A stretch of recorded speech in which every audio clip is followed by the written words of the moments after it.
livro do Apocalipse, é sobre o que eu quero falar um pouquinho hoje.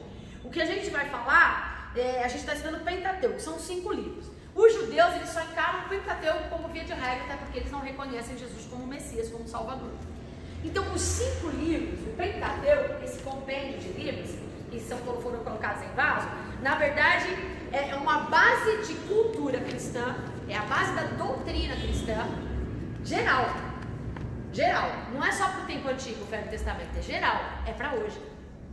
É para hoje. Não é para, mas o fim da lei é Cristo, porque ninguém cumpre. Mas ele não veio para revogar a lei, ele veio para cumpri-la. Porque nós somos incapazes de cumprir a lei. Então, o Pentateuco é a base e a estrutura de todo o Evangelho. Por incrível que pareça. Então, quando a gente fala do livro de Gênesis, e isso aí não está na apostila, mas eu gostaria que vocês notassem, sobre o que trata os 5 livros. Primeiro livro, o livro de Gênesis, ele fala criação do universo, da terra, da humanidade, do pecado, da punição do pecado e do plano de redenção. Eu ainda estou na terra. Vou repetir. O livro do Gênesis fala sobre o universo, criação do universo, a terra, humanidade, pecado, punição do pecado e o plano de redenção. Essa minha irmã tá crente, hein? Como é que foi o casamento da filha? Parabéns, viu? Redenção, plano de redenção. Já vou fazer um paralelo. Gênesis fala sobre a criação do universo, ok? Apocalipse fala sobre a criação de uma nova terra e um novo céu. Um novo universo. Uma nova terra. Já, olha o paralelo. O Gênesis fala sobre a criação da humanidade. Fala? O livro do Apocalipse fala sobre um corpo glorificado. Fala sobre um novo corpo, sobre uma nova criação, uma nova humanidade. Certo? O livro do Gênesis fala sobre pecado e a punição do pecado. O que o Apocalipse fala? Aos tímidos, mentirosos, assassinos. O que fala? E a punição do pecado qual é? Serão lançados. Então a mesma coisa que o livro do Gênesis fala, a mesma coisa o livro do Apocalipse fala. E aí vem o plano de redenção, que fala no livro de Gênesis. Quando ele fala assim que do ventre da mulher nascerá um menino que pisará na cabeça da serpente. Todo por seu tornozelo será ferido. Está falando de quem? Jesus. Do que o livro do Apocalipse fala? Jesus morreu, ressuscitou, e ele vai vir para quê? Como juiz, para arrebentar com todo mundo. E ele diz que todos os inimigos de Deus serão aniquilados. Não é isso que Apocalipse fala? Então, o Gênesis e Apocalipse são paralelos. A mesma coisa que fala o livro do Gênesis, fala o livro do Apocalipse. Se eu não entender corretamente o livro do Gênesis, eu não vou entender corretamente o livro do Apocalipse. Por isso que é tão heresia por aí. O livro do Apocalipse fala sobre a queda de Satanás. O livro de Gênesis fala sobre a queda de Satanás. O livro de Gênesis fala sobre a destituição do homem da glória de Deus. O livro do Apocalipse fala sobre a destituição final do homem e da glória de Deus. Então é uma repetição. Então o Gênesis é a sombra do Apocalipse. O próximo livro que fala, nós falamos do Gênesis, o outro livro, Shemot, que é Êxodo. Ele fala sobre o libertador, que é Moisés, referenciando a Jesus como libertador. Fala sobre o grande milagre,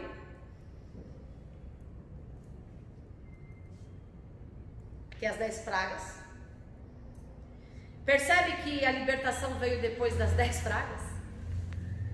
Percebe que a libertação do povo de Deus só aconteceu depois que todas as pragas direcionadas para Faraó, que tinha um coração endurecido, que impediu o povo de adoração, de fazer o que Deus havia mandado. Só houve libertação depois de um grande mover nos céus e na terra. Jesus vai voltar quando? O grande libertador vai voltar para buscar a igreja depois que grandes acontecimentos acontecerem. Pragas. Olha, tá vendo como se eu não entender o começo, eu não vou entender o fim. Fala sobre a passagem do Mar Vermelho, que é o batismo. O que representa a passagem do povo do Egito para a terra prometida?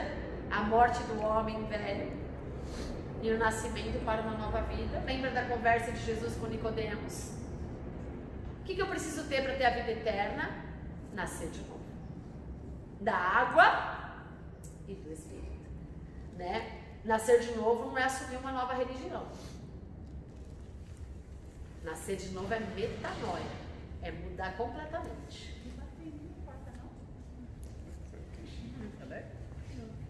A porta está aberta, não estou vendo nem um pezinho lá embaixo. É que, gente, esse óculos é para perto, então para enxergar de longe eu tenho que tirar o óculos. Sustento.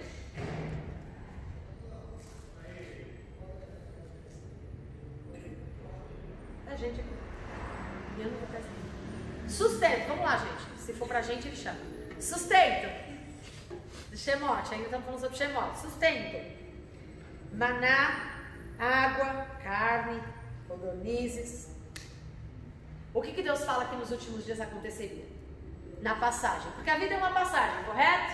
Nós estamos aqui, a Bíblia fala, vai Israel, Jesus quando disse aos seus peregrinos dessa terra. Então a gente está saindo da terra em direção à nova terra. A saída do povo de Israel foi o quê? A saída da terra da escravidão do Egito em direção à terra prometida, que era Canaã. Está fazendo referência a quê? A nossa vida. A saída da nossa vida deste mundo para a terra que Deus nos prometeu, que é a nova terra. A Canaã, mas a nova Jerusalém. Então o Êxodo está falando exatamente da trajetória da nossa vida aqui. Estou saindo do Egito, indo para a terra prometida de Deus. E essa caminhada, no deserto eles tinham como colher, no deserto eles tinham como plantar, no deserto eles tinham como irrigar água. Mas quem mandava o mantimento? Ele está dizendo que na caminhada da nossa vida, até a terra prometida, o nosso sustento vem do Senhor. Isto se assumirmos a condição de largar o Egito. Esse aqui. E aí muitos de nós vamos se equivaler àqueles que ficaram no meio do caminho e não entraram na terra prometida, porque murmuraram, reclamaram, sentiram saudade da cebola do Egito. Não é não? Veja só, a gente critica tanto o povo de Israel e a gente é pior que eles.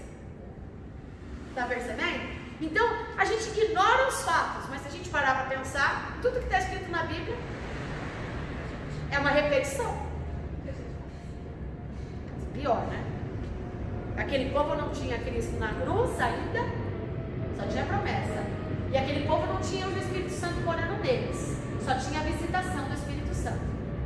Nós já temos a graça, que é o perdão, e ainda temos nossa vida como morada do Espírito Santo. E somos pior do que eles. Vou lhe dizer, é aula, eu estou aqui para ensinar. E eu sei que se eu não ensinar o certo, eu serei cobrado. Eu estou nem aí. Se vocês querem ir para o inferno, vão. Eu não vou. E não vou carregar o sangue de ninguém nas minhas costas. O problema é de vocês. Me odeiem. Desde que eu agrade o coração de Deus, eu me ouvindo. É verdade, estou sendo sincera, é aula. Eu não estou no púlpito pregando, eu estou ensinando. Então eu vou dizer uma coisa para vocês. Evangelho não é brincadeira. Evangelho não é qualquer coisinha que você leva do jeito que você quer nas costas, não. Ou você vive uma vida reta diante de Deus, ou cai fora. Cai fora. Estou falando isso com todo o amor do meu coração. Cai fora. Porque a pior coisa que tem é você achar que vai para o céu com o pé no inferno.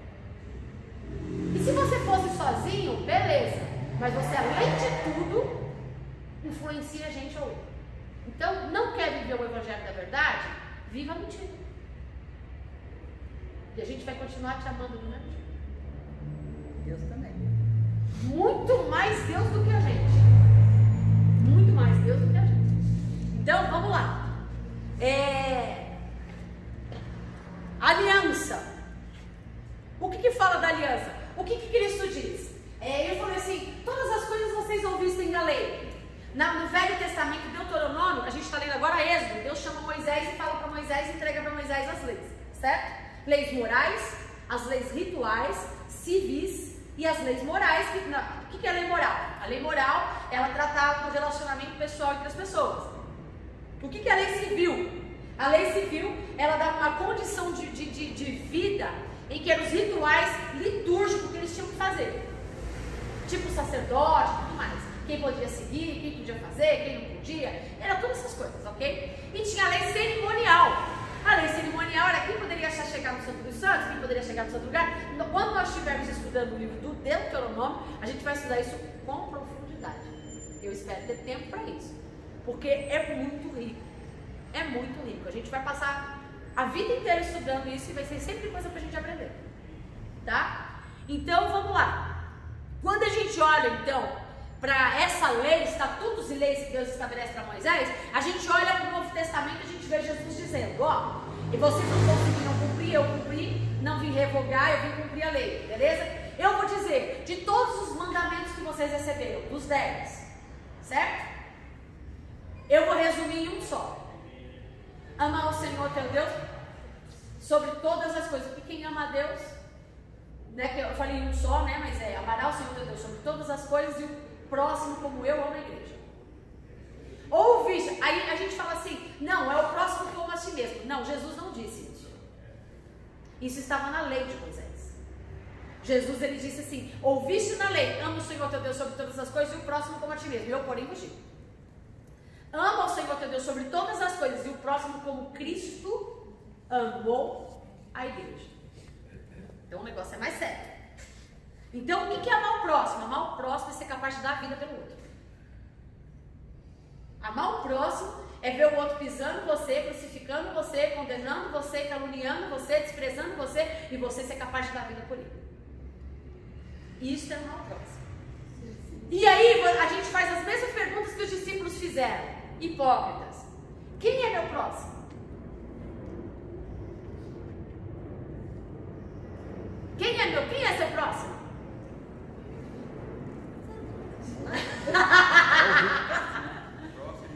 Quem que é seu próximo? Próximo. Próximo. Você está numa fila de banco, você não sabe quem está na tua frente, mas ele é o próximo.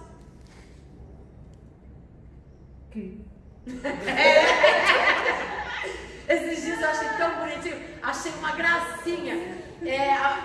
O texto do cara fala assim, hoje eu tô com uma coisa para vencer hoje, né? A meta de hoje, amar o próximo. E qual a dificuldade? O próximo. Eu achei uma graça, eu postei. Olha que coisa linda! O próximo. Eu achei coisa demais. Mas é isso. E quem que é o próximo? Quem eu não conheço. Quem que é o próximo? Jesus deu a vida por um assassino, cara. Jesus deu a vida pela igreja. Jesus deu a vida pela prostituta, pelo adúltero. Jesus deu a vida pelos fariseus, saduceus, amorreus.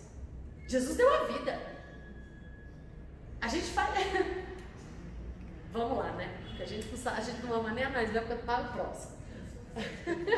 Mas a gente vai aprender. Próximo! A gente vai aprender. A gente vai aprender, até porque... Sabe o que eu não lembro onde está escrito, mas a gente tem uma Bíblia ambulante na aula hoje. Ele vai saber que a mente dele, ele lembra o pastor Júlio.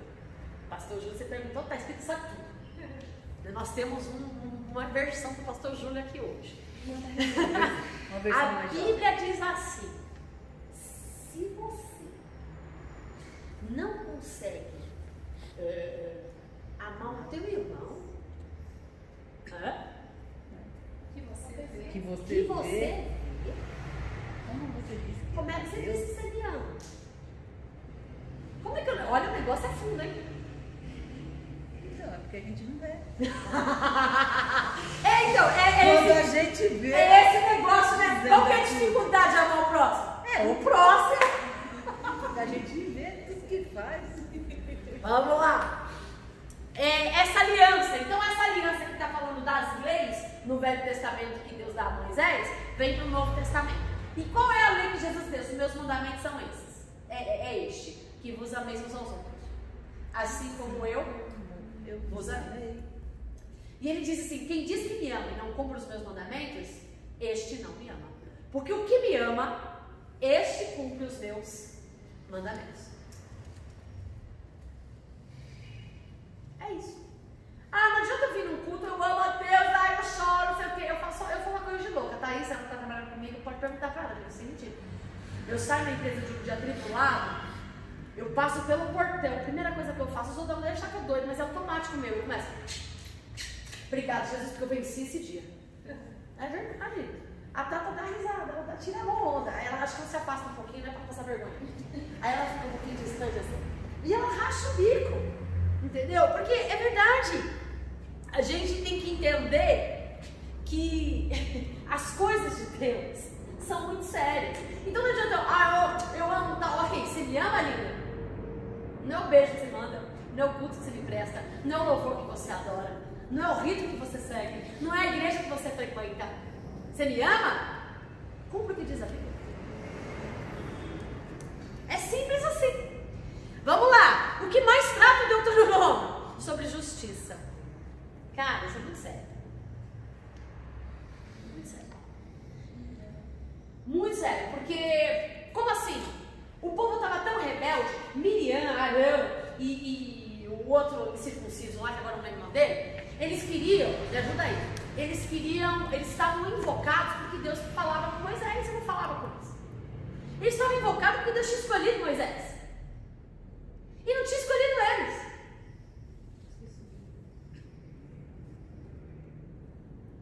E aí eu já começo. Gente, isso tudo faz parte do Pentateuco, tá? Isso aqui é pra gente começar a entender. Gente, Deus escolhe quem quer. Quando quer. Do jeito que quer. Para a obra que quer. Os princípios e valores não são nossos. Tem gente que pro nosso conceito, igual aquele camarada ali, para Deus chegou longe. Porque Deus sabe quem é capaz de renunciar, quem é capaz de obedecer, quem é capaz de ter o coração sujeito. Nós não. Deus sabe, nós não. Deus não nos trata como a gente aparenta ser. Deus nos trata com quem a gente realmente é. Então, quem muitas vezes a gente acha que esse cara tem botão, esse cara é bom, nem sequer passou Deus a cogitar aquela pessoa para alguma coisa no ministério. É sério isso, mas é verdade. Miriam foi aquela que cuidou, você pregou hoje quarta-feira, cuidou do menino. Miriam é aquela que quando passou cantou, pegou o pandeiro. Um dia eu vou fazer um culto com aquele pandeiro. E pega aquele pandeiro e Miriam dançou na presença de Deus. Uau, aleluia! Quem era Arão? Arão é o porta-voz de Moisés. Arão foi o primeiro sacerdote. Primeiro não, porque o primeiro foi Abrão. Foi Adão. O primeiro sacerdote foi Adão. Mas estabelecido pós-lei foi Arão, o primeiro sacerdote. O primeiro sumo sacerdote foi Arão. O cara. E eles questionavam a escolha de Deus. O que Deus fez? As cobras, as serpentes, as víboras morderam todo o povo. E aí Moisés vai lá e faz uma serpente de bronze. E bota lá longe. Pegou lepra. Ainda foi o Abraão que foi lá interceder por ela. Abraão. Moisés. Ele passou o síndrome do irmão de volta pra mim. Sai, Abraão, daí que eu não quero. Sai, Abraão, que não te pertence. Passou a síndrome do irmão Ed pra mim. É convivência. Não sei nada pra ninguém. É Noé, Jó. Não. A gente vai chegar lá. Que Joé. Dizem, sai Ed da minha vida. Sai Ed da minha cabeça. Tá gravado, né? Tá gravado. Jó. Eu ia falar Noé, misturei com Jó. É Jó. Estão parecendo esses adolescentes besta, né? Que juntam lá de namoradinho, né? Outra coisa infantil. Minha gafe não foi ao vivo. Queria que tá postindo o que tá falando. Jó! Qual é o livro da Bíblia, Jó é contemporâneo de Abraão! Então, sai também, Jó, não é teu lugar. Jó é da mesma época de Abraão, ele viveu nos mesmos tempos de Abraão, é patriarca. É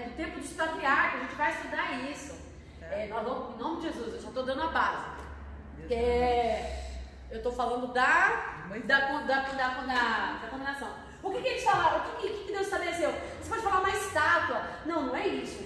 Não era, a estátua não tinha poder nenhum.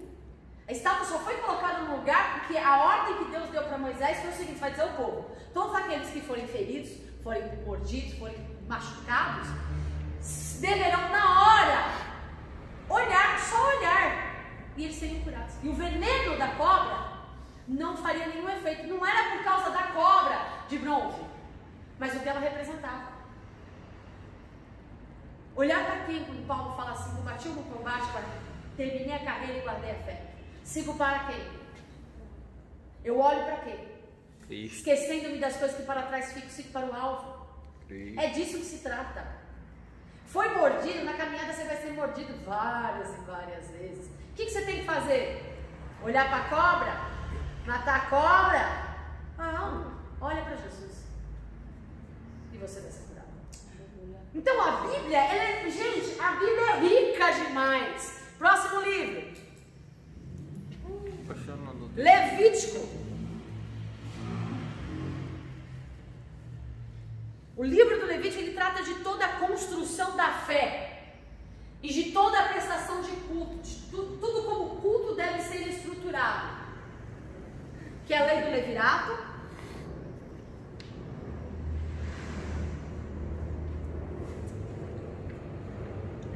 fala sobre o sacerdócio, como levirato, como o sacerdócio deve ser exercido. Fala sobre que tipo de culto que agrada a Deus. Gente, a Bíblia tem tudo. A gente acha que todo culto agrada a Deus? Não. Como sacerdócio. Sacerdote, culto. Existem 3 tipos de culto, apenas, biblicamente. Vicário, a gente vai falar sobre isso. Sacrificial e de gratidão. A gente vai falar sobre isso quando estiver editando o livro de Levítico. Qualquer culto agrada. Vamos fazer um culto. Eu tô brincando, falando de culto nostálgico, tô brincando. Mas esse culto agrada a Deus? Já me perdi todo. Quais são os 3 cultos de novo? 3 cultos, vamos lá. Sacrificial, vicário e gratidão. Sacrificial, vicário e gratidão. Eu tô brincando aqui, eu tô falando assim, só para dar um exemplo bom. Eu tô doida para fazer um culto nostálgico. Culto é pra quem? Cultua alguma coisa. Se é culto, é alguma coisa. Estou cultuando alguma coisa. Se é nostálgico, eu tô querendo agradar quem? Seu coração. Vou dar um exemplo besta. Culto da vitória. Culto da libertação. O culto da vitória tem que ser de ação de graça. Culto da libertação. Culto do que, gente? Culto cultua alguém. Estou cultuando o que? A libertação? Estou cultuando o quê? Todo culto é para Deus. Ou então você está cultuando qualquer coisa, menos Deus. Então só existem 3 motivos que me levam a cultuar. Então a frase culto da família está errada, hein? Tem que ser culto Sim. para a família cultuar. Culto em família. Culto em família. Culto da família. Não é culto, tá? Culto só. Cultuar é prestar adoração, prestar louvor. Ponto. Eu só cultuo a um, Deus. Somente aí prestará culto. Aí a gente fala culto da vitória. Gente, se vamos pensar, para ter vitória tem que lutar. Então você está indo para uma luta, meu irmão.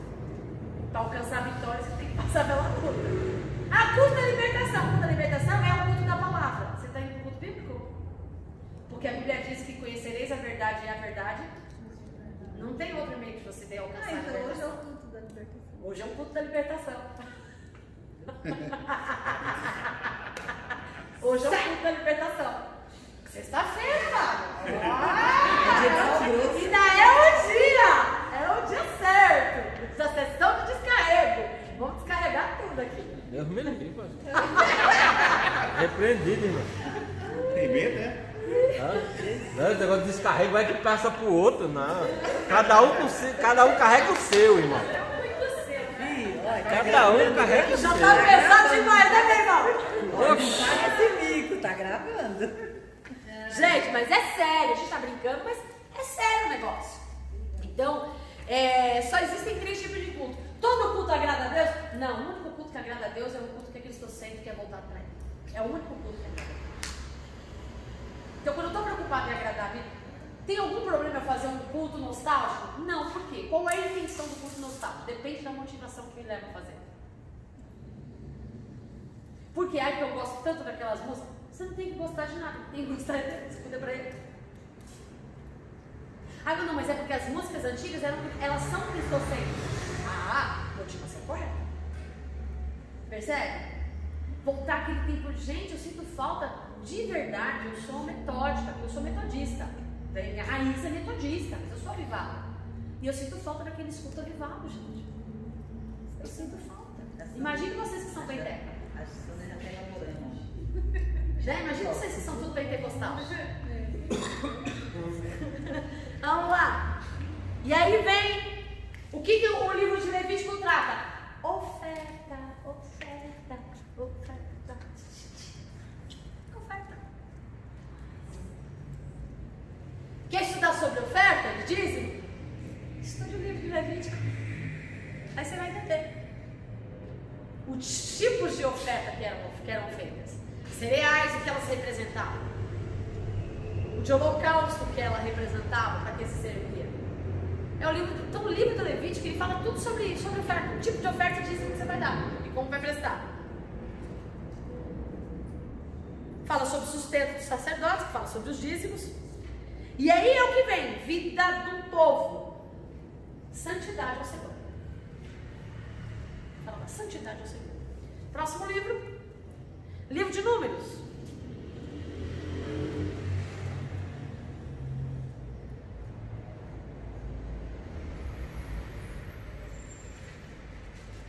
Livro de Números, ele trata da importância da fé na peregrinação.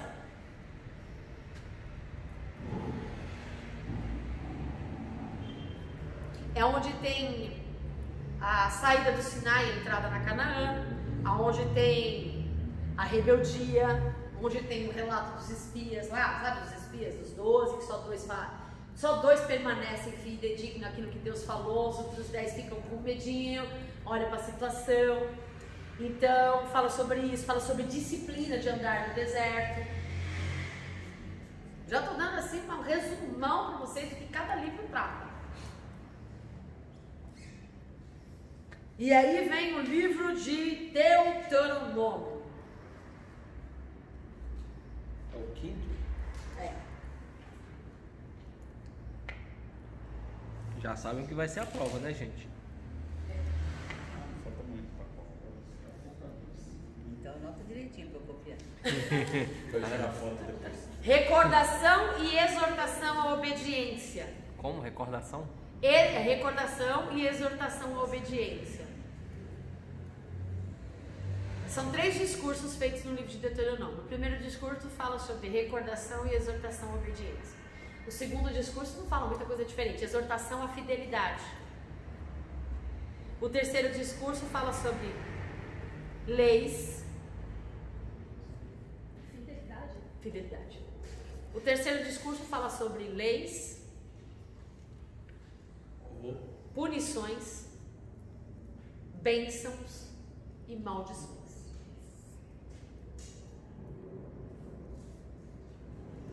E fala sobre uma coisa que... Qual que é o último? Desculpa. Bênçãos e maldições. E aí ele encerra fazendo uma transição.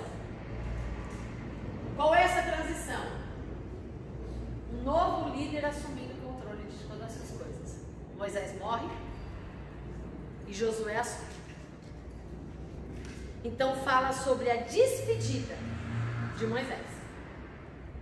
Ele olha para a terra de Canaã e ele faz um cântico que está escrito no livro do Apocalipse. Alguém sabe qual é essa canção?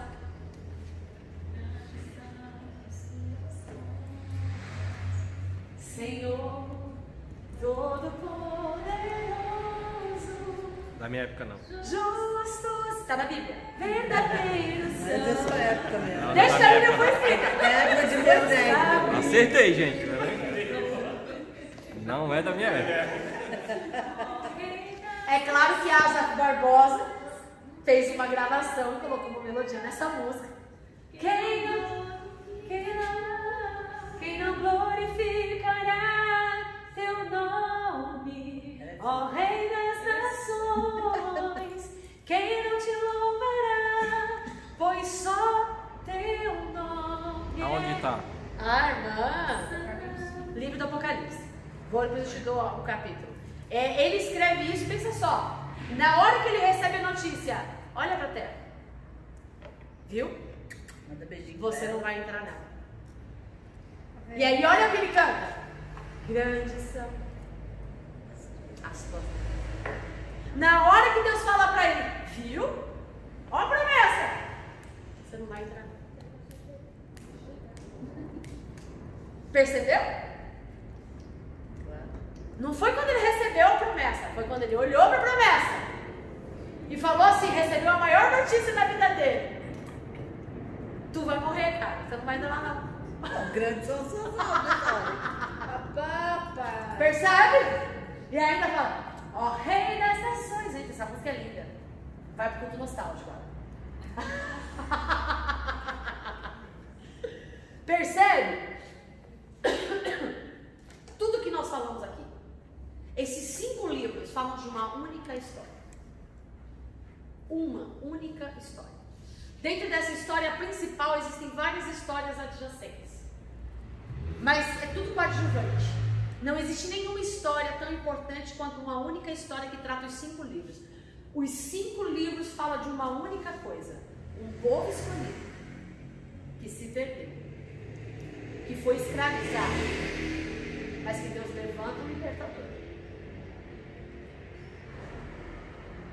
E aí ele trata toda a história da caminhada desse povo que foi escravizado na terra da escravidão, em direção à terra prometida. A libertação do povo em direção à terra prometida. Só é uma história, os 5 livros. É o plano de salvação. Os 5 livros não tratam de outra coisa, senão do plano de salvação. Percebe? Tudo que a gente tratou, que tipo de culto, oferta, dízimo, como eu devo me apresentar, exortação à santidade, fidelidade, cumprimento de lei, sujeição, tabernáculo, como me apresentar, escravidão, sujeição, liderança, tudo fala do processo da caminhada cristã. O livro do Gênesis já anunciou o final de todas as coisas. É por isso que Jesus diz assim, eu sou o alfa e o ômega. O princípio. No início ele já anuncia o fim. Então nos 5 primeiros livros ele está falando, ó, a vida cristã é isso aqui, ó. Eu escolhi um povo. Deste povo eu escolhi uma nação. Desta nação eu escolhi algumas pessoas. E essas pessoas que foram escolhidas, algumas permaneceram, outras se perderam. Apocalipse 15, tá? Cântico de Moisés, aí meu irmão, Apocalipse 15. Percebe? Partindo desse princípio, vamos para o primeiro livro, que a gente já está estudando bastante sobre ele. Eu quero falar sobre uma coisa que eu achei muito legal. Gênesis 6, que eu pedi para vocês abrirem. O livro do Gênesis, ele não se preocupa. 6. 3, 6. 3, 6. Quem está falando 3, 6? Você falou 3, 6. Ah, tudo bem, quem fala 3, 6? Da Eva, não é? É, da Eva. Ah, a gente já falou sobre a saída do Eva. Vou com 6. Você que passou. Não, é 6, gente. Eu falei errado. Próximo. Que tá para continuar da árvore, né? Contato e conhecimento. É isso, é daí mesmo. O homem foi instituído. Veja só. Se a gente olhar para a Bíblia, quando Deus fala para levanta e vede, né? Ouça, se a gente vê o livro do Apocalipse, ele sempre fala assim, ouça o que o Espírito Santo diz à igreja. Quando ele chama João, quando Estevão teve uma grande visão, o que eles fizeram? Eles levantaram os olhos e viram. Não é isso? Então, sempre está falando de uma coisa, e eu terminei a aula anterior colocando acho que 2 perspectivas para vocês. Quem é inimigo de Deus?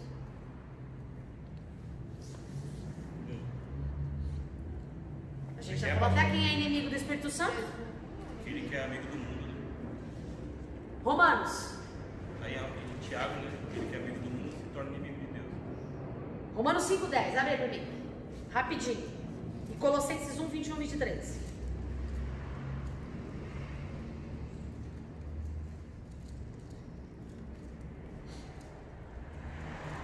A gente já te esclareceu que existiram os dinossauros. Nós já esclarecemos isso.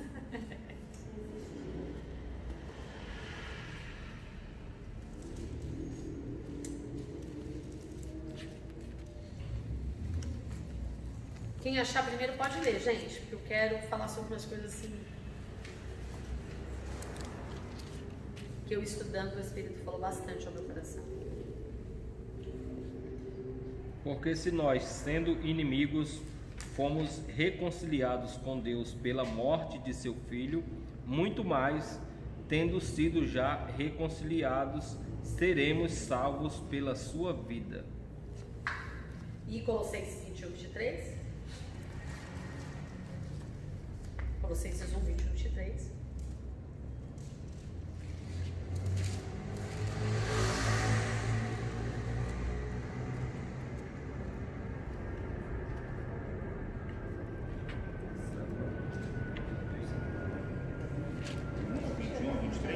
É 21 a 23. E a vós outros também, que outrora eres estranhos e inimigos no entendimento, pelas vossas obras malignas. Agora, porém, os reconciliou no corpo da sua carne, mediante a sua morte, para apresentar-vos perante ele santos, inculpáveis e irrepreensíveis, se é que permaneceis na fé, alicerçados e firmes, não vos deixando afastar da esperança do Evangelho que ouvistes e que foi pregado a toda criatura debaixo do céu, e do qual eu, Paulo, me tornei ministro. Percebe? Quem são os inimigos de Deus? Em algum momento falou que o diabo era inimigo de Deus? Quem é a imagem e semelhança de Deus? O diabo? Quem é a imagem e semelhança de Deus? Quando nós nos tornamos inimigos de Deus? O evangelista já falou. Repete o texto. Aquele que é amigo do mundo se torna inimigo de Deus. Quem é amigo do mundo se torna inimigo de Deus. E aí, ele falou sobre a reconciliação. Por causa de Cristo, da graça, nós somos reconciliados. E é isso que nos tira a condição de inimigo de Deus. E aí Paulo vem, o pastor citou, leu o texto, e ele fala assim, mas existe uma questão aqui. Não é uma vez salvo, salvo para sempre. A graça te alcançou, o perdão foi te alcançado, ok, mas aqueles que permanecerem firmes e fiéis à palavra. Percebe a diferença? Quem são os inimigos de Deus? Todo aquele que pratica pecado. Quem são os inimigos de Deus? Todo aquele que rejeita a voz do Senhor. Quem é inimigo de Deus? Todo aquele que é feito a sua imagem, semelhança e se torna amigo do mundo. É inimigo de Deus. Quando Jesus vier no final dos tempos, ele vai matar quem? Nós. Eu não sou inimigo de Deus, sei. Se todo mundo que peca é inimigo de Deus, É isso aí. Ele vai bater esses aí, eu não. Percebe a nossa condição? Embora pecadores, somos santificados pela graça e justificados pela palavra. na sua vida. Olha a importância. Santificados pela graça. Quem é graça? É o Espírito Santo que nos faz vencer o pecado. Então nós somos santificados pela graça. E o que nos justifica? Sangue. A palavra. A palavra. Foi Abraão que foi, e isso lhe foi imputado por justiça, porque ele teve, creu, porque ele creu. Ele recebeu a palavra, ele creu a palavra, ele não viu nada, mas ele creu. E porque ele creu, a Bíblia é clara no livro de Hebreus, não foi porque ele saiu, não foi porque ele se aventurou, não foi porque ele fez nada, porque ele creu. E isso lhe foi imputado por justiça. É sério, né? Então vamos lá.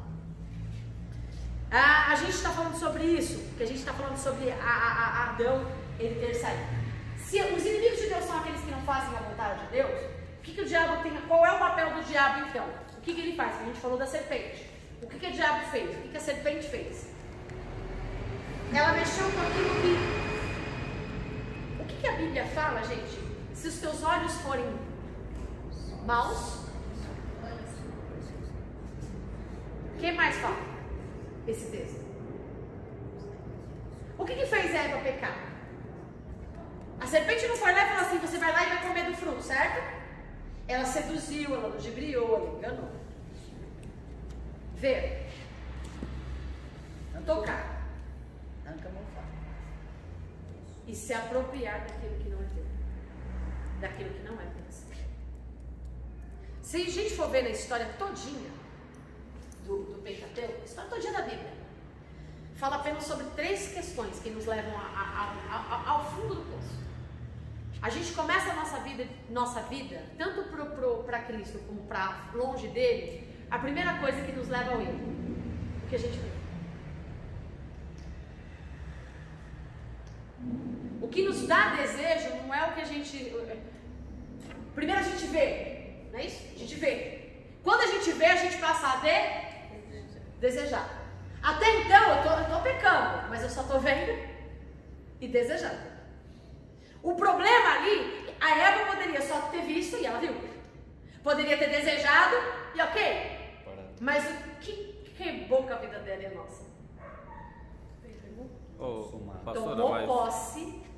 Mas a Bíblia fala que só em você ver, pensar e desejar já pecou. Jesus falou isso, exatamente. Se você olhar para o teu irmão e cobiçar, mas eu estou querendo entrar aqui não é nessa referência de pecado. Não, tá certíssimo. Mas é que eu não estou entrando na questão de pecado.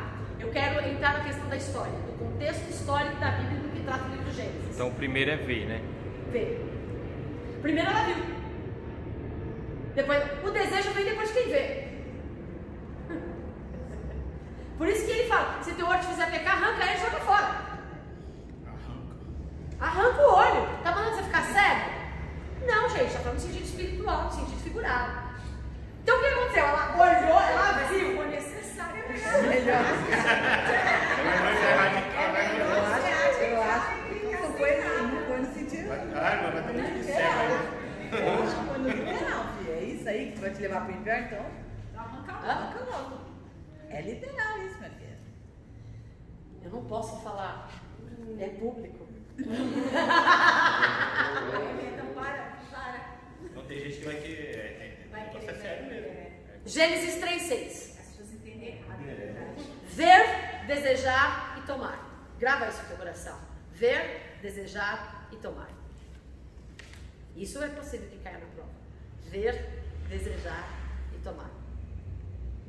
Isso é um princípio que vai nortear toda a nossa vida cristã. Ver, desejar e tomar. Que fruto eu tenho visto?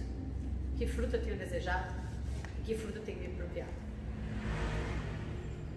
Deus disse, de todas as árvores podereis comer menos esta.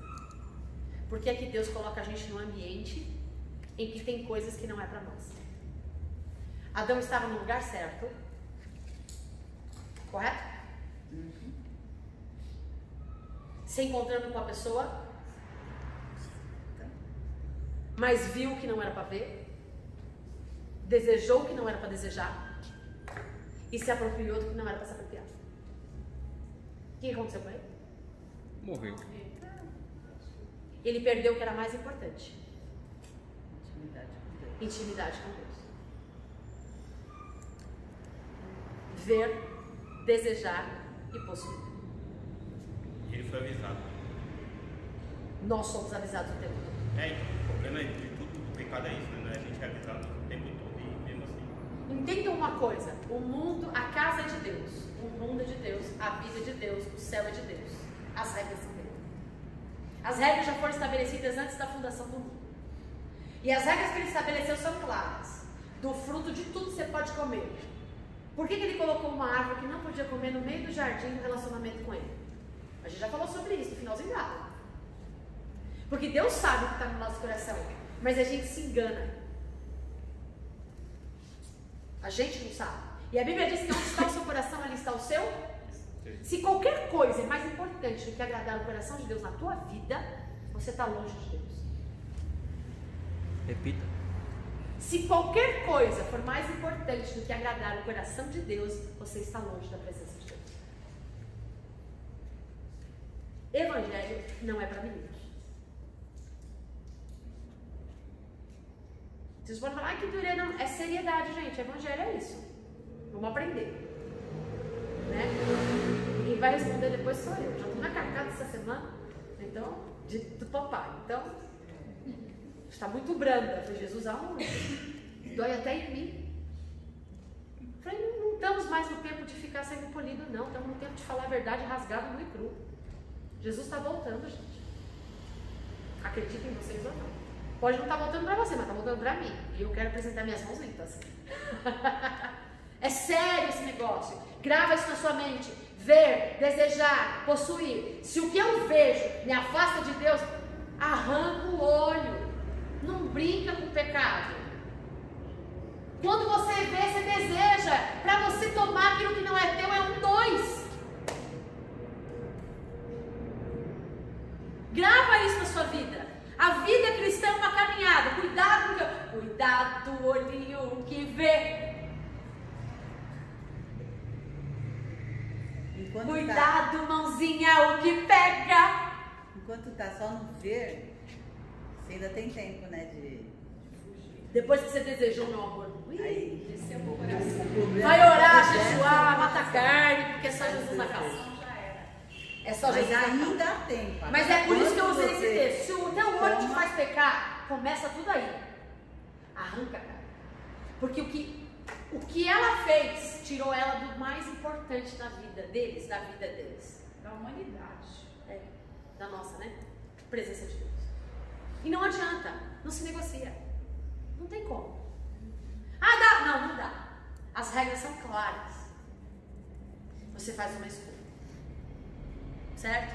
Então assim, mas eu depois, porque essa geração, né, acha que, não, Deus me ama, é misericordioso, Ele vai me dar chance. Isso não.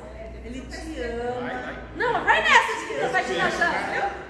A chance é hoje, meu irmão. Hoje que seus olhos estão sendo abertos. Amanhã pode ser muito tarde.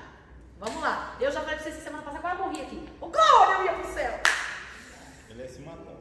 Não, pastor, eu tava bem calma. Mas era inconsciente, ela ia se matar inconsciente. Não, inconsciente não, pastor. Aí é suicídio, aí é inferno. Aí não vale a pena, né? Essa aula já não pode mais ser pública, viu, pastora? Só para avisar. Já deu, né? Já deu. Não, não tem problema não, gente. Vamos lá. A verdade tem que ser dita. Foram expulsos da presença. E o que aconteceu depois do pecado? Eles se esconderam, certo? Por que eles se esconderam? Ele sabia que Deus já sabia de tudo. Porque se ele não soubesse, ele não tinha se escondido. Se escondeu porque ele tinha consciência. Por que ele se escondeu?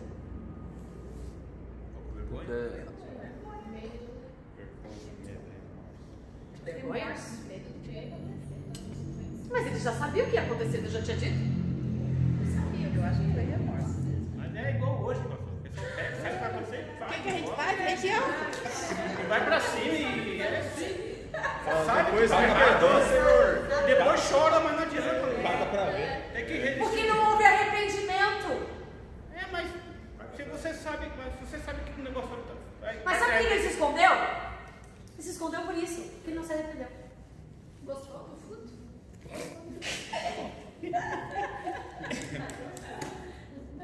Não tem outra explicação. Porque se ele tivesse se arrependido, a primeira coisa a Bíblia fala, aquele que se arrepende, o que faz? Confessa o teu pecado. Porque aquele que confessa, alcança a misericórdia. Não tinha nem esperado o pai chamar, né? Não, ele De jeito nenhum, Ele todo já- dia Jesus ele estava tinha lá, lutado já. Ele já tinha chegado amarrado. Não é só 6 não, agora. Ah, gente, quando Na hora! Quando Deus falou, ele jogou logo a culpa na mulher. A mulher que tu me deu. Ele jogou a culpa em mim. Ele fez caquinha. Pai, eu fiz caquinha. Eu teria na hora. Se ele tivesse se arrependido, o problema é que nunca houve arrependimento no coração dele. Ei, Adão.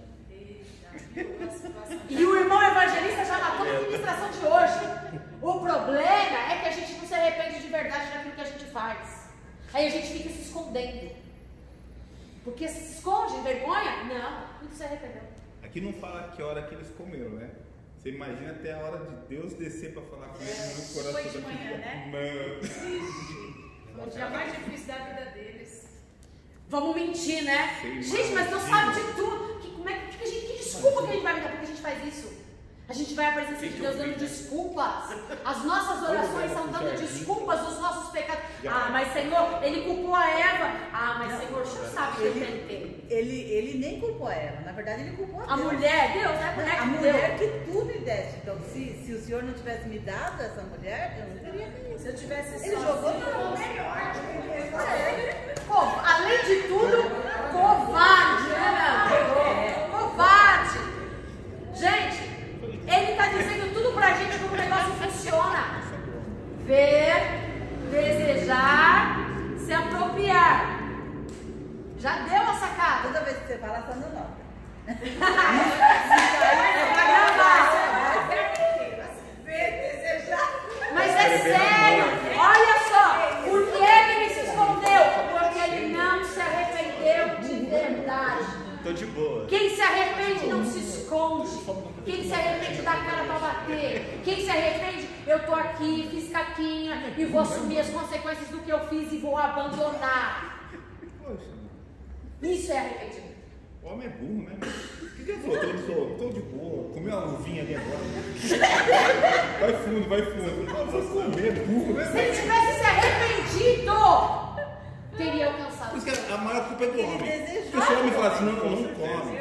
Não vou comer não. Você quer comer, come você. Ah, não vou comer não também não. Mas a culpa foi dele mesmo. Burro, né? A ordem não foi dada pra ela, a ordem foi dada pra ele. Ô, cara, você faz isso não. Uma outra coisa importante. Tem coisa que Deus vai cobrar de mim, não vai cobrar de você. Talvez se ele não tivesse comido, né, o pecado não. O problema, ele não deu a ordem pra Eva, ele deu a ordem pra Adão. O negócio é mais dar um supapo no Adão. Tem coisas que Deus vai pedir pra você e não vai pedir pra mim. Ainda bem que não foi nós que fomos menstruando, né? Mas também do suor do teu trabalho, meu filho, tu vai ter que ir. Quando a mulher não se Acabou. essa aula não vai poder. A gente vai ter que estudar essa aula, gente. Manda pro particular. Não, vai ficar privada lá, só vai acessar quem tiver o Foi link. privada, foi privada. Mais ponte. Saiu do ar. É sério. E aí, é sério. Existem duas teorias teológicas, né? Então, falando de Gênesis. Existem duas teorias teológicas a respeito de Lúcifer, do diabo, na verdade. É o anjo de luz. Quando ele foi lançado do céu à terra? Antes da criação? Então, Nós terminamos aí. Nossa, não, né? Você está falando sobre isso. Existem duas bases teológicas que a gente vai escrever e quero que vocês escrevam aí. Eu só ver onde está, tá na minha cara aqui. Tá aqui. Lucas 10, 18. sobre a queda, né? Lucas 10, 18. Queda de Lúcifer, não do homem, tá? Isso é queda de Lúcifer. Eu vou botar o nome dele aqui para nós não confundir com Adão. 10, 18. Lê rapidinho pra gente. Pode ler? Pode. Jesus lhes disse: Eu via Satanás caindo do céu como um relâmpago. Eis que eu dei a vocês autoridade para pisar em cobras e escorpiões, e sobre todo o poder do inimigo, e nada absolutamente lhes causará dano. No entanto, alegrem-se, não porque os espíritos se submetem a vocês, e sim porque o nome de cada um de vocês está registrado no céu. É isso aí.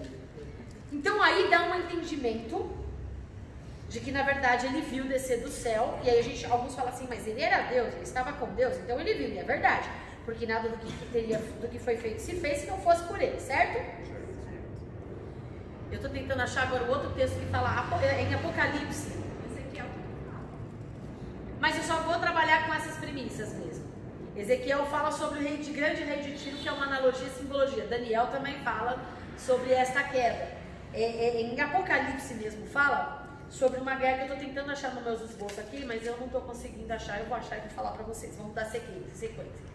Essas duas linhas teológicas, depois eu vou dar as bases bíblicas, que diz o seguinte, o Lúcifer, o diabo, a queda dele foi antes da criação, mas foi uma queda parcial. Essa queda parcial dava a liberdade ainda para ele atuar. E aonde fica o diabo? Onde o diabo vive? Nas regiões celestiais. Nas regiões celestiais. Porque há um conflito, mas como é que o diabo se apresentou diante de Deus? Quando ele fala com Jó.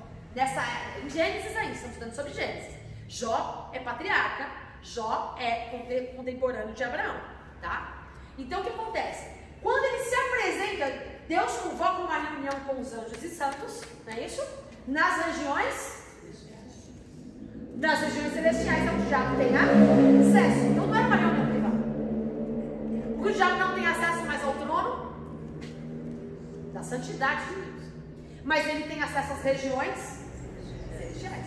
Então quando Deus reúne o povo, reúne os santos, os anjos, uma convocação geral, para dar algumas instruções, quem se apresenta lá? Porque ele caiu, mas ele tinha limites, mas não era restrito. Percebe? Então eles falam assim, porque se o diabo caiu e ele foi destituído, a destituição dele foi parcial. E aí tem um texto de Apocalipse que fala assim, que ele vai guerrear contra o diabo. Alguns fazem uma analogia a isso sobre o grande dia final, mas a Bíblia aponta sobre Cristo destruindo o diabo na cruz. Na cruz, é o que nós lemos. Ele acaba com toda aquela... Ele tinha um acesso, mas ele não tinha um acesso. Foi tirado o acesso parcial dele. Na cruz, acabou. Mas Apocalipse fala que é o nosso acusador, noite e dia. Mas ele não tem acesso a Deus. Ele não se apresenta. Não pode mais se apresentar numa reunião dos anjos celestiais agora. Até a cruz ele tinha acesso. Mas Pode falar. Vamos ler o livro de Judas.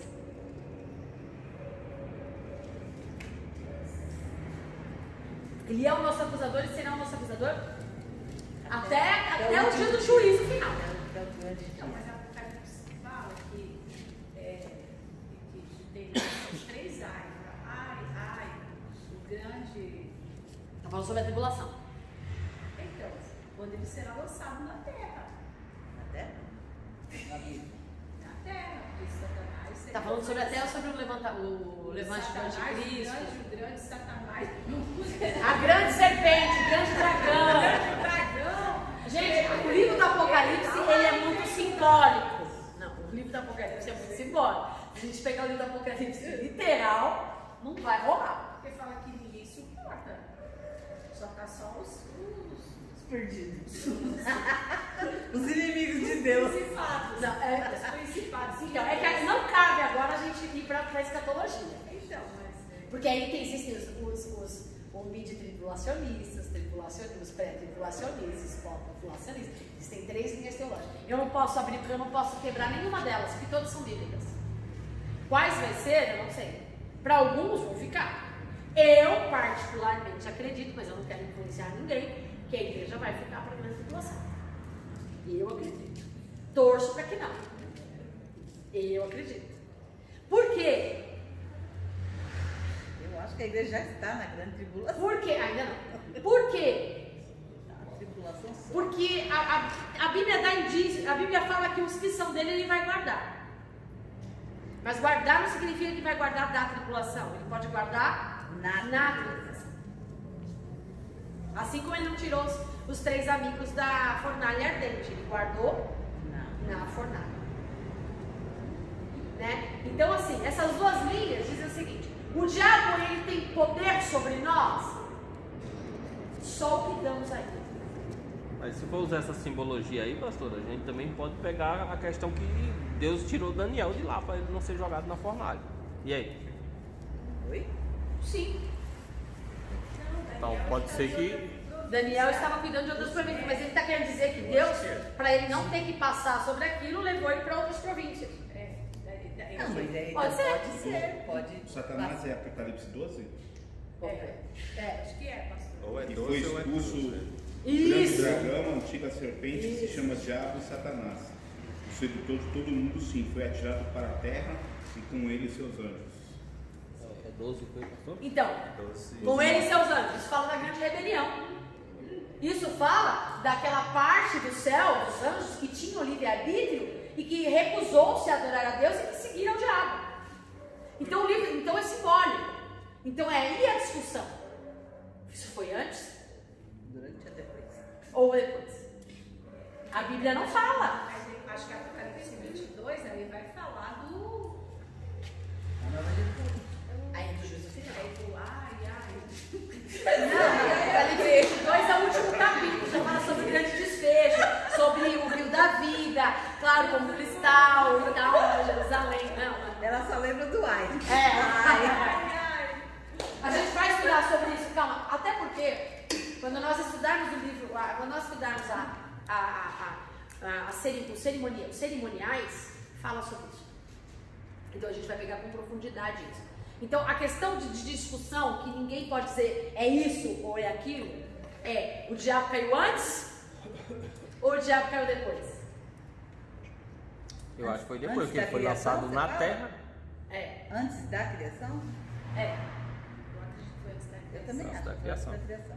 Gênesis dá a entender que foi antes da criação. Eu acredito que ele que detonou. Só que ele ainda tinha. Então, mas aí a maioria dos doutos teólogos dizem o seguinte: nenhum nem outro, vamos pro meio? Foi antes da criação, mas ele tinha acesso.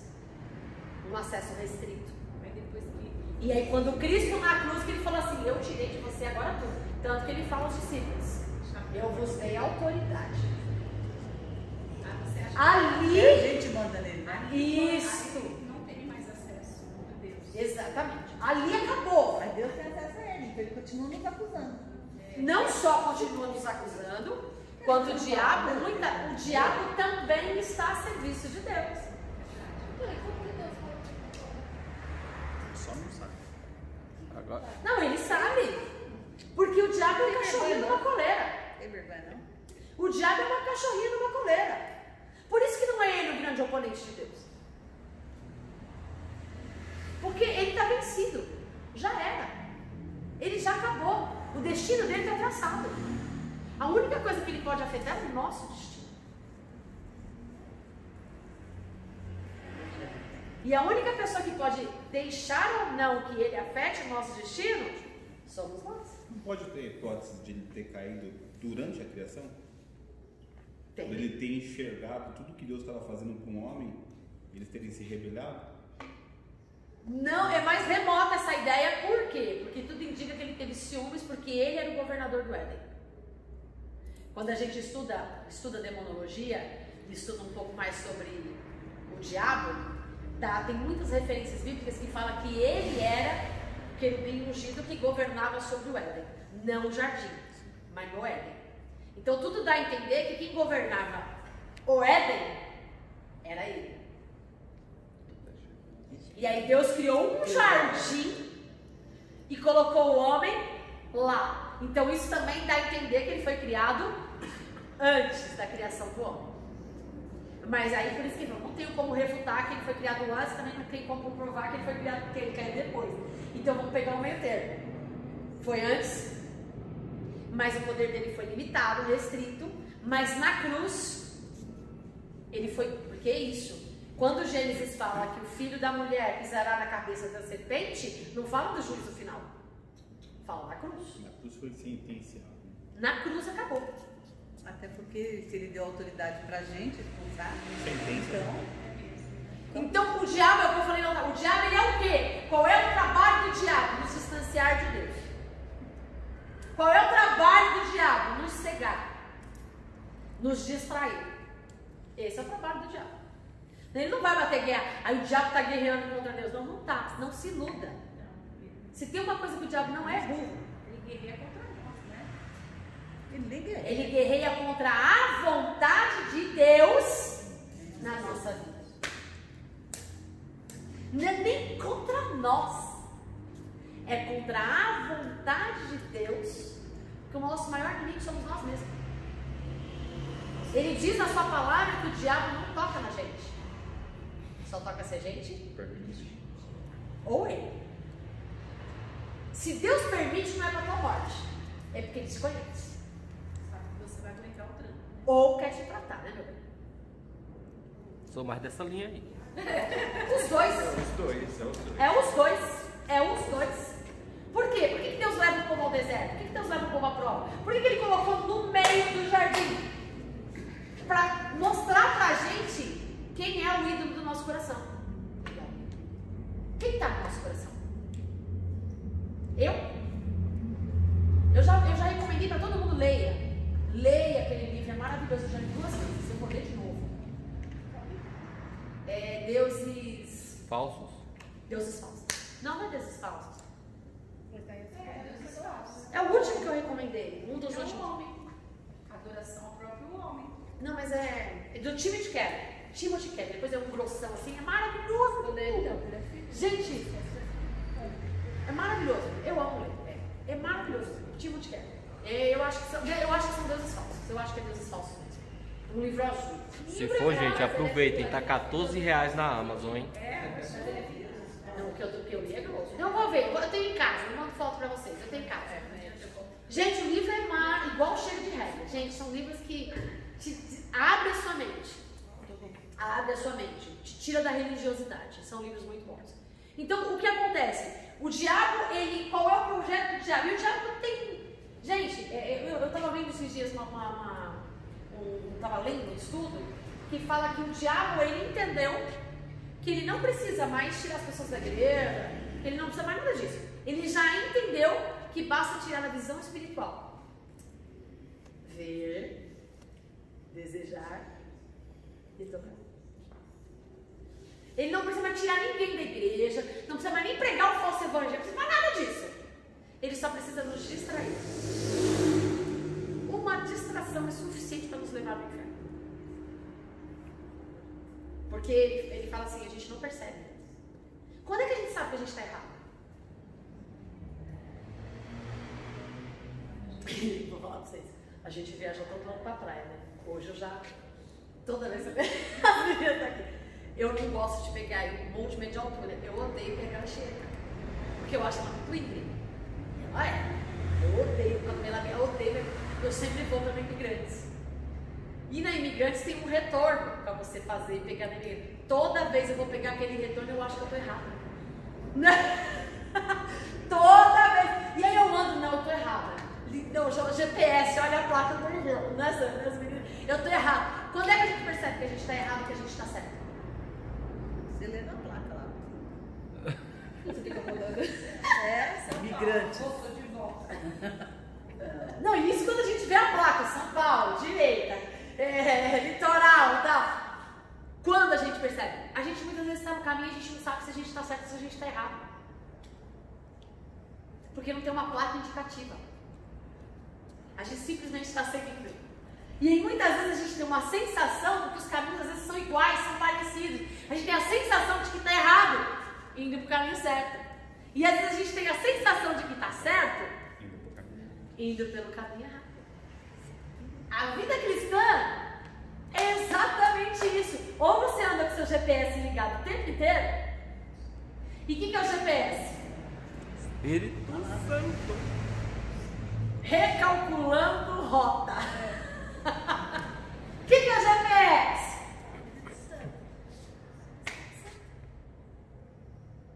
É fácil, gente, pra se perder. Muito fácil. Então a gente tem que estar, ó. Por isso que o diabo, eu penso assim, às vezes eu acho que o diabo senta pra aprender com a gente. De verdade. De verdade. Então, vamos lá, vamos seguir por aí. Eu falei pra vocês também sobre a geração, que eles sabiam calcular a hora, que o pessoal era muito mais inteligente, 10 mil vezes mais inteligente que a gente, né? E aí, quando a gente vai estudando sobre isso, a gente vê que Adão, ele era o sacerdote. Quem ensinou Abel e Caim sobre o sacrifício? Uma coisa super interessante. O que o homem comia?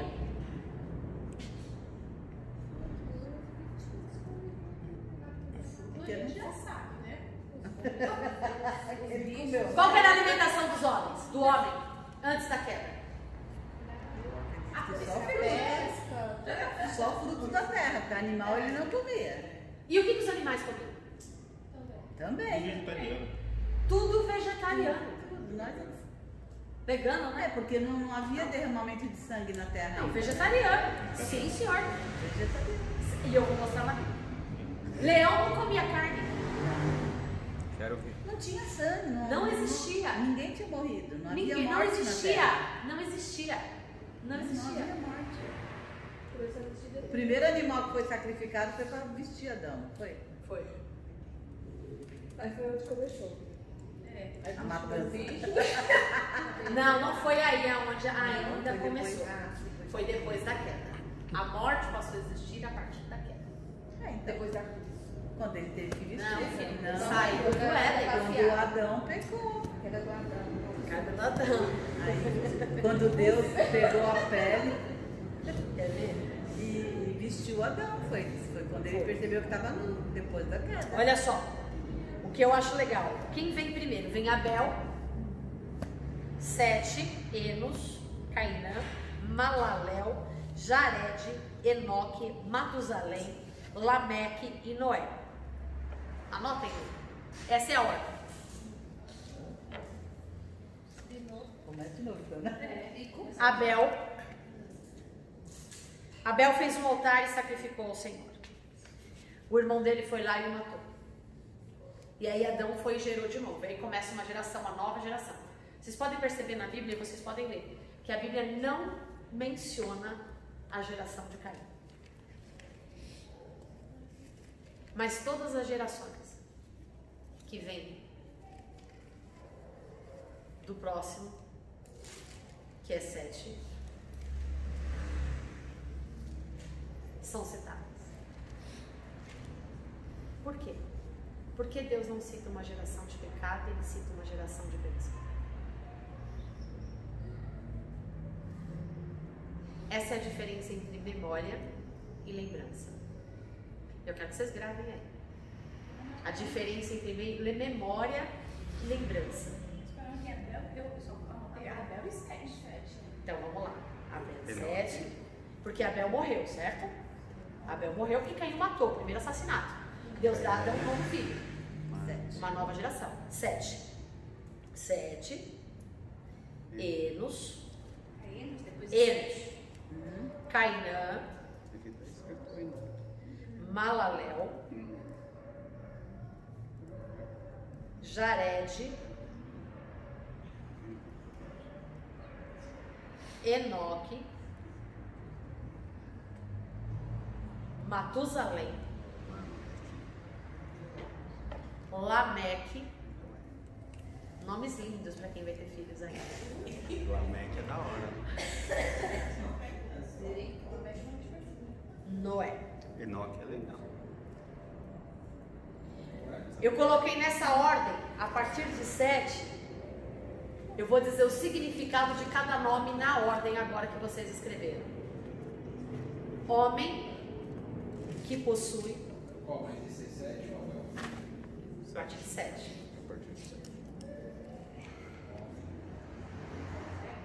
Homem que possui santidade de Deus,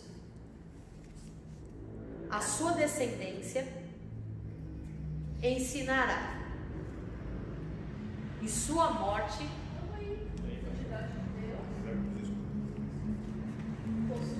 sua descendência ensinará, sua morte trará vigor. Isso quer dizer, isso é 7 só? A partir de 7. A partir de 7. Cada frase é um nome. Cada frase é um nome. Vigor e a última, descanso. Por que Deus não cita a geração de Caim, mas cita a geração de 7? Porque para cada geração ele faz um pronunciamento de bênção sobre a vida. Ele está fazendo aqui uma memória. Lembra quando o povo de Israel passa pelo Jordão e ele fala, coloquem pedras e essas pedras construam um altar e faça memorial? Memorial é diferente de lembrança. E a gente vai estudar sobre isso. Deus lembrou-se de Caim, tanto lembrou que chega para ele e fala assim, o que você está pensando em fazer? Não faz. Percebe? Mas a partir do momento que ele cometeu o pecado, você está fora da vida.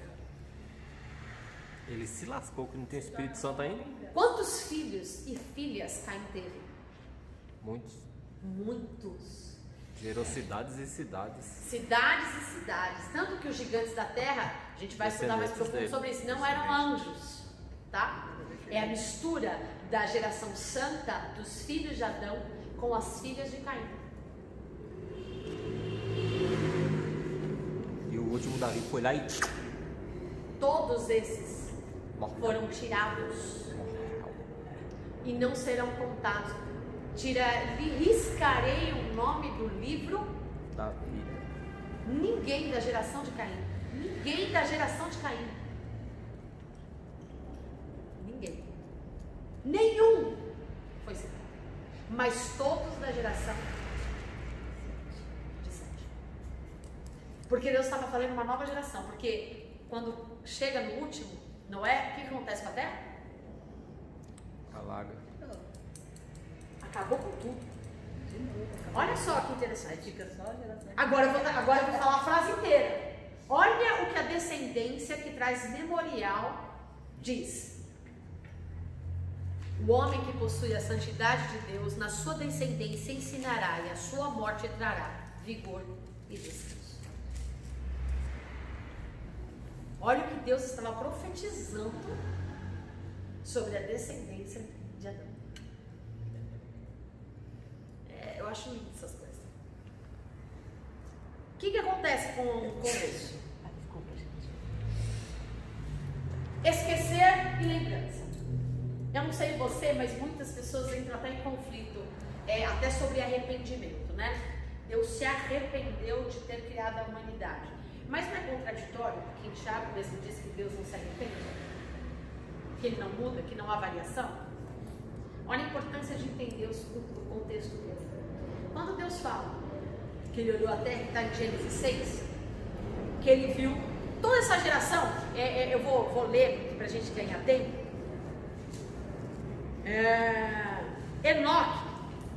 Enoque é o 7, depois de 7, 1, 2, 3, 4, é o quinto.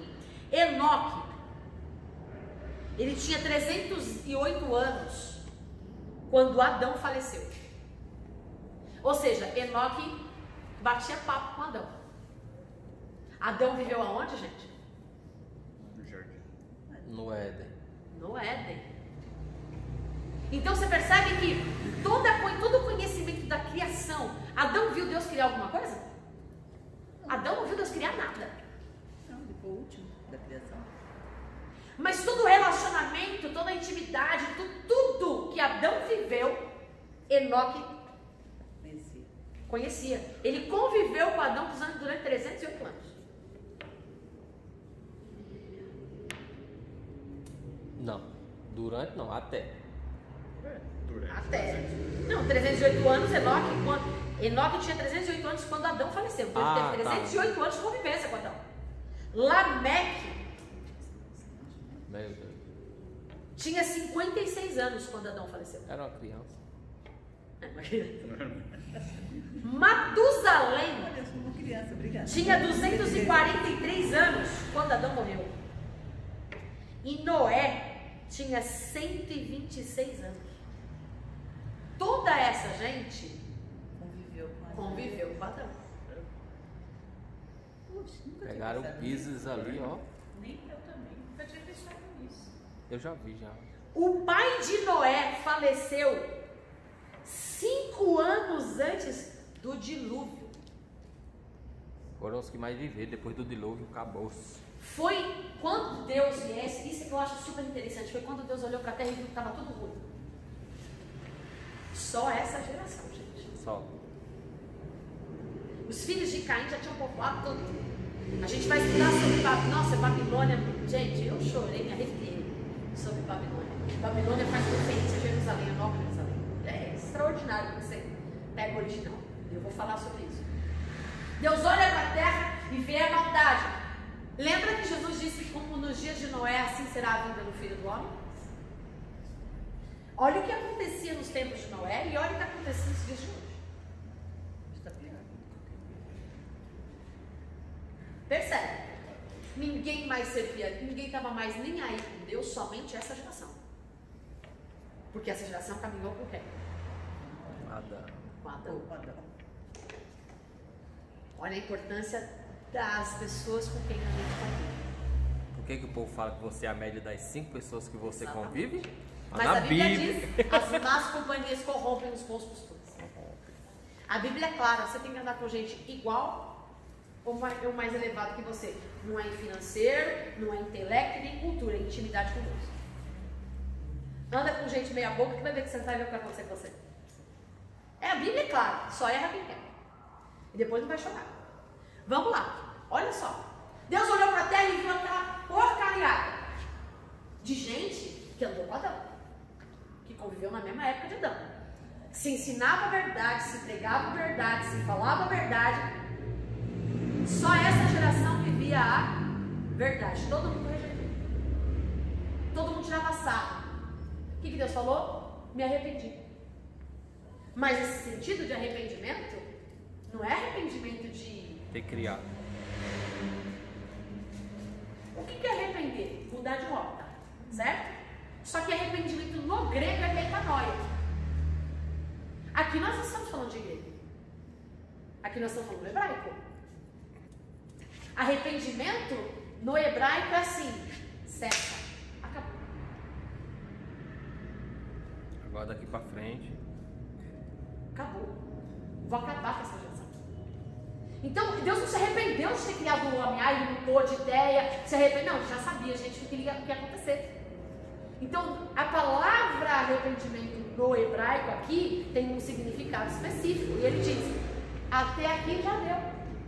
Cessou, meu limite acabou. É o que vai acontecer nos últimos dias. O que está acontecendo. Vai chegar uma hora que Deus vai falar assim: até aqui já deu. Acabou. A arca já está sendo construída. A arca faz referência a Cristo. Quanto tempo de dilúvio vocês acham que aconteceu? Quanto tempo vocês acham que Noé demorou para construir a arca? Não é 120 anos, tá, gente? Eu já li, mas eu esqueci. Mas ele levou bastante tempo. Foi vários e vários anos. Várias décadas, na verdade. Várias décadas. É. Pregando o evangelho, as pessoas zombando dele, tirando o sarro da cara dele, e ele assim mantém firme a sua confissão. E a gente vai pegar isso um pouquinho. Porque isso é importante, porque essa é a representação completamente do final dos tempos. Assim como Marcos nos diz. Se eu não entender isso, eu não vou entender muito isso. Deus assim falando da hora que não é obedecendo a Bíblia, não, né? Imagina. Deu só a direção e é bem complicado, né? É o que acontece com a gente hoje, né? A gente tem a direção, só que no meio do percurso tem o Espírito Santo e fica aí, ó. Sem ter certeza de nada. Sem ter certeza. Ó, só a critério, a gente vai pegar isso com mais profundidade. Quanto tempo durou a questão do dilúvio? Quanto tempo Noé e sua família ficou dentro da arca? 371 dias. Mais de um ano. Eu vou mostrar depois tudo na Bíblia, tá? Que a Bíblia dá ano, dia e mês. Ele tinha 600 anos quando começou o dilúvio. Ele completou 601 anos quando as águas baixaram. Só a título de curiosidade, gente. A Bíblia fala que Deus pegou 7 animais puros e 7 pares de animais puros, um par de animal impuro. Não existia lei. Não foi ele que chamou os animais, foi Deus que trouxe. Existiam dinossauros. Como é que cabeu um dinossauro dentro de uma arca? Num pavimento de 3 andares. É só pensar. Filhote, gente. Quem conduziu? Quem conduziu os animais para dentro da arca? Ele nem ia pegar um leão lá já. Pra quê? Pega um casalzinho de filhotinho de leão. É mais fácil de cuidar, é mais fácil de adestrar. Deus é inteligente, né? Pois é, menina, como Deus é inteligente. É só pensar. Fica assim encantada. Porque eles iam conviver 371 dias dentro da arca. Você sabe qual que era a distância do tamanho de um animal e outro? Entre espécies, né? Entre uma espécie e outra. 5 metros dentro da arca. Tudo tá na Bíblia, tá? É que lá tá em côvados. A gente só transformou. 5 metros. E eles conviviam. A arca era toda fechada, viu, gente? Ele demorou cerca de, acho que 40 dias, depois eu te dou a quantidade de tempo certo, só para quebrar o pavimento de cima. Para poder ver o que estava acontecendo lá fora. Você imagina quanto tempo demorou para construir? Só o pavimento de cima. Só o telhadinho. Ah, não tinha uma janelinha?